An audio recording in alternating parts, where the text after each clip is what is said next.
Epoxy poured resin tables can be extremely satisfying. If you'd like to see how I did this one here, I'll show you how. Thanks for stopping into the Woodshop Stop.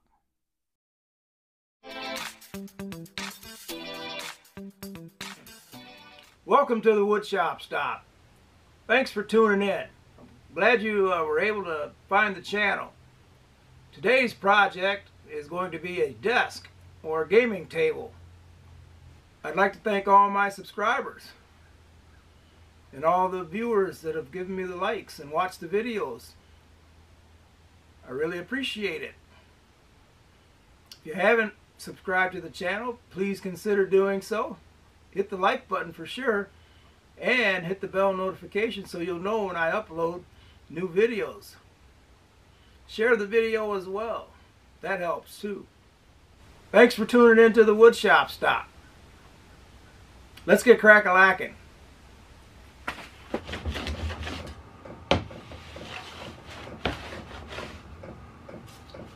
I glued this panel up several months ago. I decided I might do something with it. I got to clean up a little bit of the glue squeeze out and level it out a little bit better.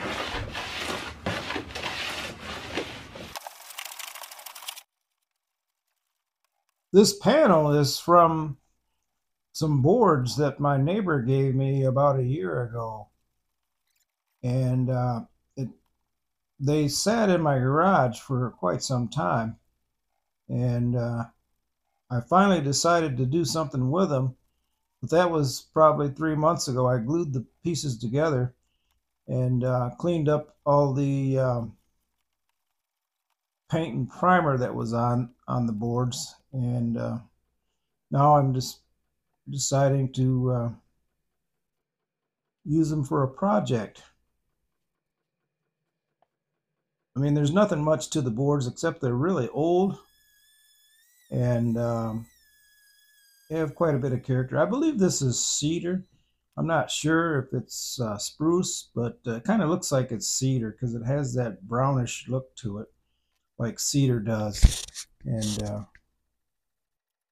they're in poor condition. There's knot holes, and then there's nail holes, and you can see there's a big gouge right there in one part of it, followed by 3 knot holes or nail holes or whatever they were. But now I'm sealing the bottom of this up here so that the epoxy doesn't flow through and get all over the place. I don't lose my epoxy that way. I know they have a packing tape that they recommend for some of the epoxy pouring forms, but I just wanted to skip that route and just do it this way. It was a little bit simpler. And if it doesn't work, it doesn't work. But then I went ahead and mixed up my epoxy, resin, and hardener, 1 part each. And I could have used a little bit larger containers, but these worked out okay. You're supposed to stir this stuff for probably about 5 minutes, I think it recommends. And I'm using this stir on the end of my drill, as you can see, and it's a little bit too much for that cup. That's why I wish the cups were a little bit larger. I started out by pouring into those voids, the nail holes, the knot holes, and that kind of stuff, and put down a first coat. It's not really a seal coat because I didn't let it sit overnight and cure, so it'd be a proper seal coat, but it's close. From this point, I just added more resin. You'll see.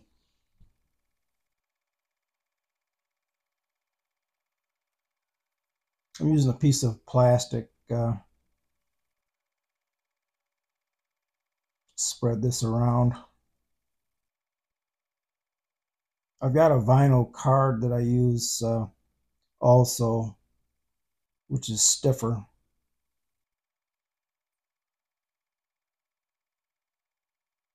This can be real messy. That's why I've got plastic spread out on my workbench here, so I don't get it all over my workbench. But I noticed that I did get some on my workbench, and because I have it waxed, it allowed that those hardened epoxy droplets to be removed real easy. Here I'm using the propane torch to try to remove some of the bubbles. I mean, it worked out good at first, and then as time passed, more bubbles proceeded to come out. And I had one area that was really driving me nuts with the bubbles. They just kept coming, coming, and coming. And eventually, because I wasn't there overnight to watch it, and put the torch to it and remove the bubbles, it cured with a bunch of bubbles in the epoxy, and you can see it's very visible. But you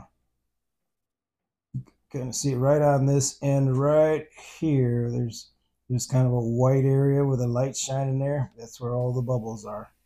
Now I'll have to address that. I got another video. You can check that out to show you how I addressed all the bubbles after it cured. Now I'm working on the legs here. I'm cutting them all the length. These are actually 1-bys that I picked up at my favorite pallet wood spot, and I glued 2 of them together to kind of give it a 2x4 look. But it's not 2x4s. It's just 2 1-bys glued together.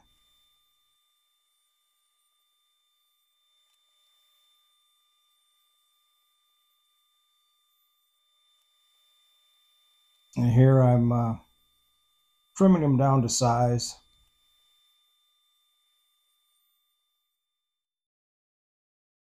These are all the pieces that I cut up for the base. I got the legs and the aprons there laid out.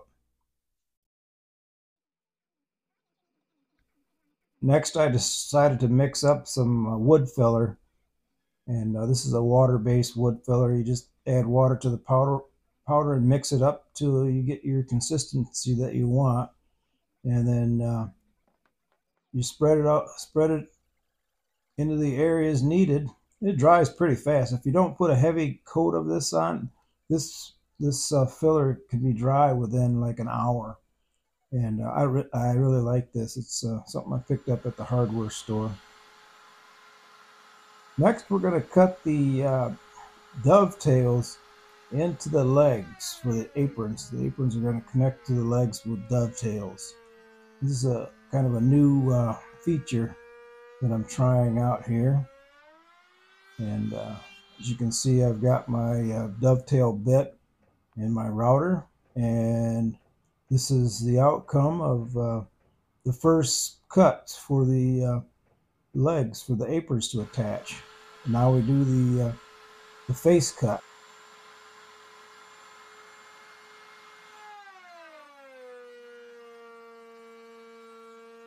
This really throws the chips out.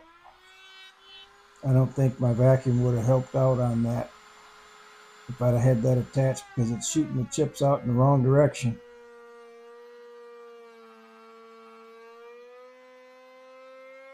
But you could hear that bit working there.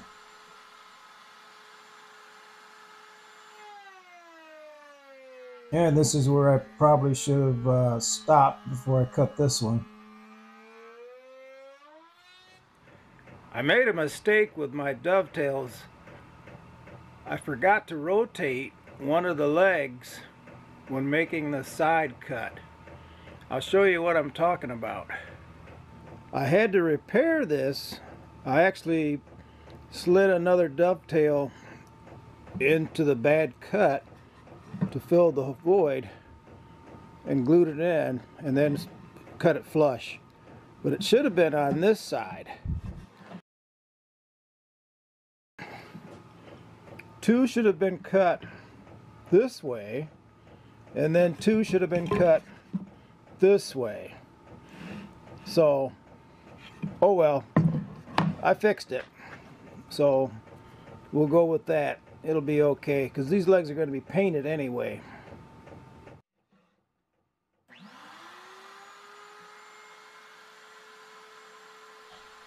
Now I've got the boards flipped around the correct orientation, and I'm making the last cuts for the dovetails.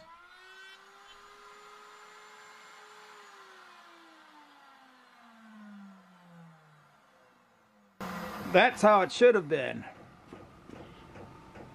As you can see, I had it marked up, and it should have been marked up on this side.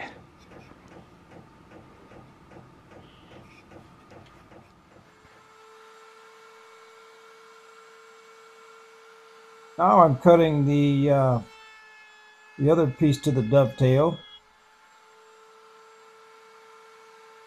I guess you'd call the previous cuts were the pin cuts, and this is actual tail part of the joint. This is kind of a tricky little cut here. You can see I'm using my push pad to hold it against the fence, yet I'm not putting enough downward pressure on it where it gets bound up in the opening of the hole.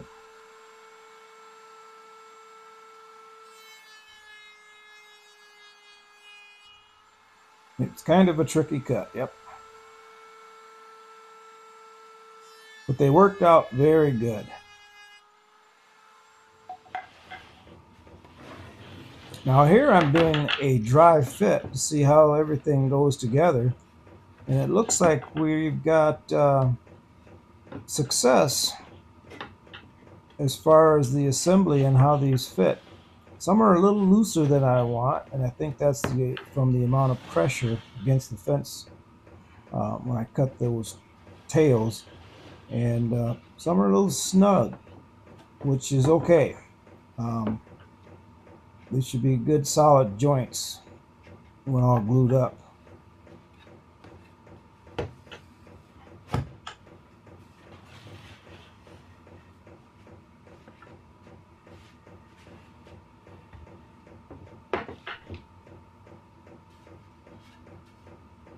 I like the fact that there's no screws necessary or brads, anything like that, nails. And all you do is glue the pieces together and you've got a nice strong joint.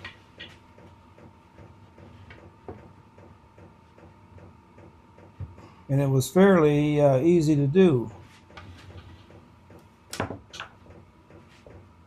These on this end need a little bit of persuasion with the hammer, but it's a nice snug fit. Let me know in the comments if you've ever used this type of joint for assembling aprons and table legs. It seems like it would be more common than I see these days. Everyone seems to go with pocket holes more than traditional joinery. I guess the pocket holes are, well, I don't guess, I know the pocket holes are quite easier, and they take a lot of the work out of it. Now I'm doing the feet for the table legs. The legs were just a bit shorter than I wanted for a desk, so I had to come up with a method to raise the legs a little higher, so I decided to add these feet. And I think it was a good call. These are the feet that I decided to make for these legs for the desk. And as you can see, I put radiuses on the tops and got them all sanded nice. And I'm going to attach them to the bottom of the legs using AC glue.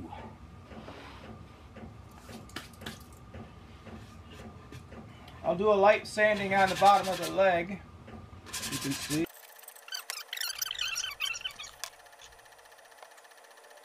I'll use AC glue because that works good to hold things in place until you get them screwed down.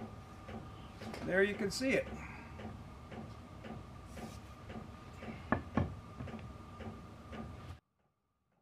Here are all the legs with the feet attached, and I've marked the positions where I want the screws to go in.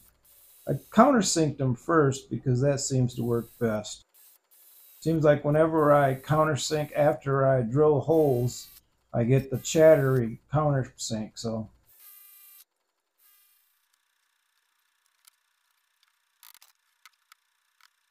now it's time to glue these legs together.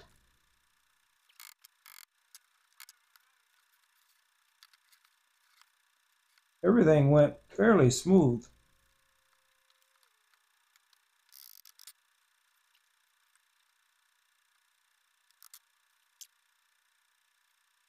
Except I got one of the long pieces backwards, but that's okay. Doesn't really make much difference as long as it's not in the front of the desk. I like the way this base turned out, and those feet do give it a little bit of a flare. She's all clamped up and drying. Now I'll cut some biscuit slots on the inside of the aprons, so I'll have a place to attach my Z-clips and attach the desktop. This works real good for me. I put 12 slots in, 2 on each end and 4 on the longer pieces.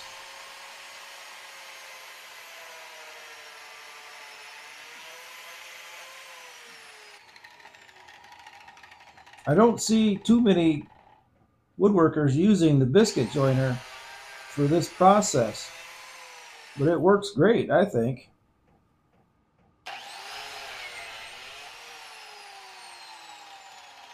It even allows for a little bit of movement in the table if the temperatures cause the wood to move.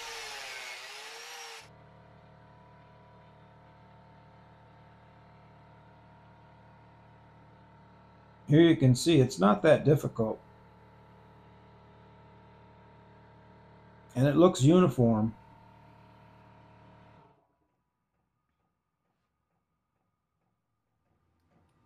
I decided to add a cross piece to the back part of the desk legs.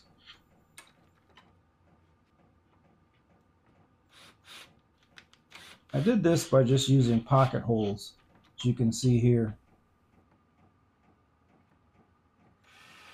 I considered adding cross pieces on the sides as well to stabilize the front of the legs a little bit more. Leave in the comments whether or not you think I should put those cross pieces in on the sides. They could always be added later.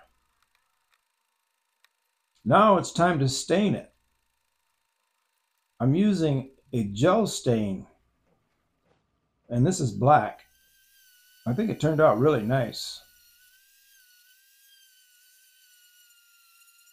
The table is dry now, so I have to clean up the drips on the bottom edges. I do this just by sanding them down. Some of them were kind of long, and I used a Japanese pull saw to clean those up. The tabletop's looking pretty good.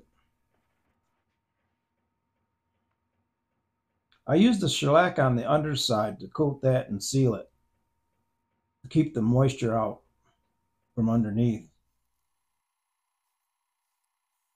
Now I'm going to attach the top to the base. Once I get my positioning, I add the Z-clips, drill the holes for the screws, and then I attach the Z-clips with the screws.